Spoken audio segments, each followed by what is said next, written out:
नमस्कार मैत्रिणींनो, स्वागत आहे तुमचं आणखी एका नवीन व्हिडिओमध्ये. तर आजच्या व्हिडिओमध्ये मी तुम्हाला मापाच्या ब्लाऊजवरून बाहीचं कटिंग कसं करायचं असतं ते अगदी सोप्या पद्धतीने सांगणार आहे. आणि हा व्हिडिओ बघितल्यानंतर तुम्हाला कोणत्याही बाहीचं कटिंग अगदी आरामात करता येणार आहे. त्याच्यामुळे व्हिडिओला स्किप करू नका, शेवटपर्यंत नक्की बघा. तर इथे बघा, हा मापाचा ब्लाऊज मी घेतलेला आहे. तर इथे बघा, आता हा आर्म होल आहे आपला, बघू शकता. तर बाहीची मापे इथे कशी काढायची असतात आणि बाहीची कोणती मापे लागतात इथे बघूया आपण. तर इथे शोल्डरच्या इथून आपल्याला बाहीची उंची मोजायची असते, तर ती येत आहे बघू शकता 9.5 इंच. तर इथे मी बाहीची उंची लिहून घेत आहे 9.5 इंच. आता हा आर्म होल आहे आपला, तो पण आपल्याला मोजायचा आहे. तर आर्म होल राऊंड आलेला आहे आपला 8 इंच. तर शोल्डरच्या इथून असा तिरका टेप ठेवून मी मोजून घेतलेला होता आणि खाली जिथे आपली बाही संपते, बाहीचं फिटिंग बघू शकता तिथपर्यंत 8 इंच आपला आर्म होल राऊंड आलेला आहे. तर हा आर्म होल राऊंड खूप महत्त्वाचा आहे, पुढे मी तुम्हाला सांगणार आहे. तर इथे बघा, दंडघेर आहे आपला 5.5 इंच. या पद्धतीने आता आपली बाहीची सर्व मापे घेऊन झालेली आहेत. पूर्ण उंची, दंडघेर आणि आर्म होल राऊंड पण घेतलेला आहे. तर आता या मापावरती बाहीचं कटिंग कसं करायचं आणि बाहीची घडी कशी काढायची असते ते सांगते. तर इथे मी म्हटलं होतं की आर्म होल राऊंड खूप महत्त्वाचा आहे. तर तो कसा बघू शकता. या पद्धतीने तिरका आपण आर्म होल राऊंड मोजलेला, तर तो किती आलेला 8 इंच आणि त्याच्यात 1.5 इंच पकडून घ्यायचा आहे आपल्याला, म्हणजे आपल्याला आर्म होलची घडी आहे ती मिळणार आहे. तर कोणत्याही साईजसाठी तुम्हाला सेम हीच पद्धत वापरायची आहे. तिरका मुंडा मोजायचा आणि त्याच्यात 1.5 इंच प्लस करायचं. मग 8.5 इंच प्लस 1.5 इंच येत आहे आपलं 9.5 इंच. तर या पद्धतीने बाहीची घडी आहे ती आपल्याला ऑटोमॅटिक मिळालेली आहे. तर कोणत्याही बाहीची घडी काढायची ही अगदी सोपी पद्धत आहे.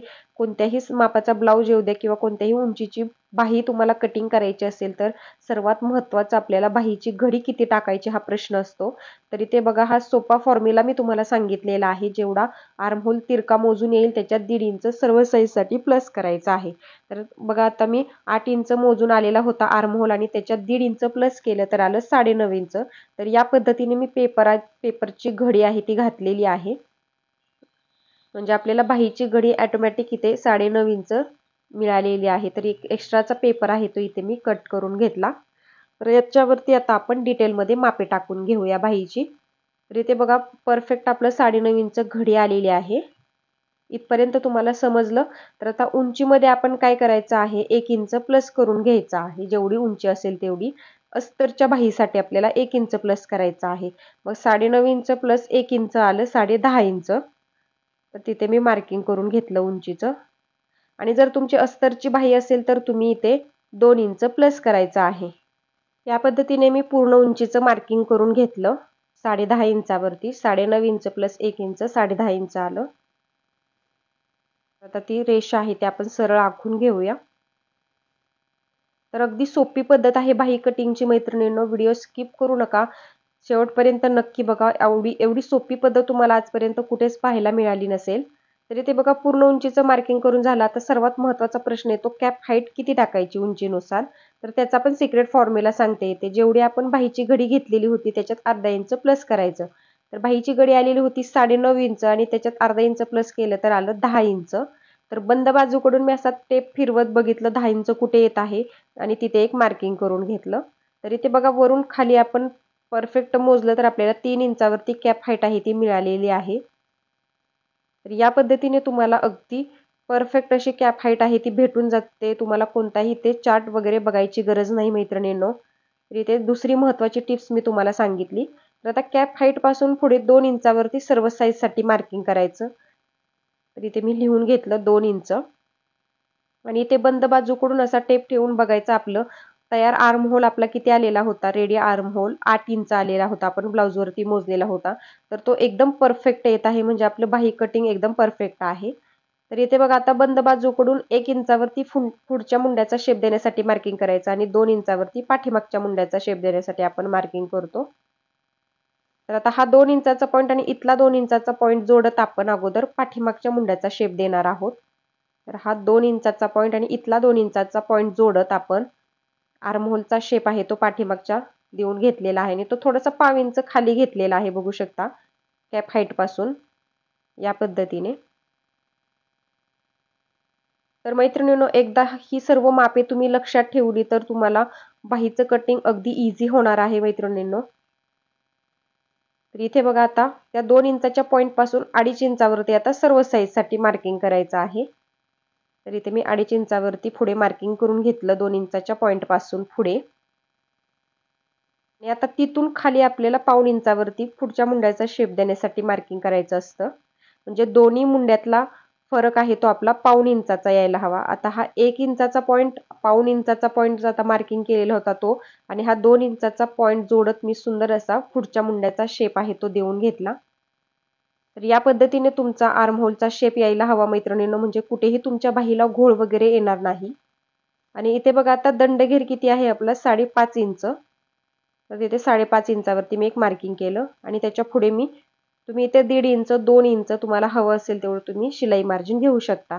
तरी इथे मी 2 इंच शिलाई मार्जिन घेतलं आणि आतल्या शिलाई मार्जिनला आतली शिलाई मार्जिनची रेषा जोडून घेतली आणि बाहेरच्या शिलाई मार्जिनला बाहेरची रेषा आहे ती जोडून घेतली. बघू शकता या पद्धतीने. तर अगदी सोपी पद्धत आहे मैत्रिणींनो, कुठेही तुमच्या बाहीला घोळ वगैरे येणार नाही. अगदी परफेक्ट अशी बाही आपली इथे कटिंग करून मार्किंग करून तयार झालेली आहे.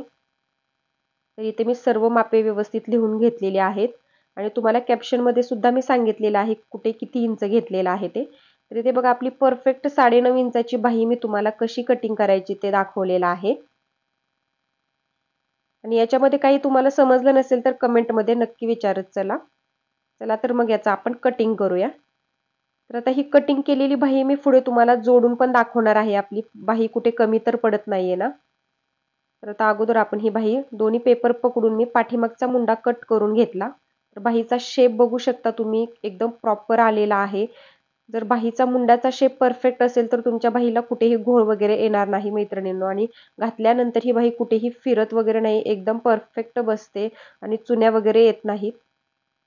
तर इथे बघा या पद्धतीने मी पुढचा मुंडा पण आहे तो कट करून घेतला आणि बाहीचा शेप बघू शकता तुम्ही. इथे मी पाठीमागच्या मुंड्याचा अगोदर इथे आकार आहे तो डार्क करून दाखवते म्हणजे तुम्हाला प्रॉपर इथे दिसेल.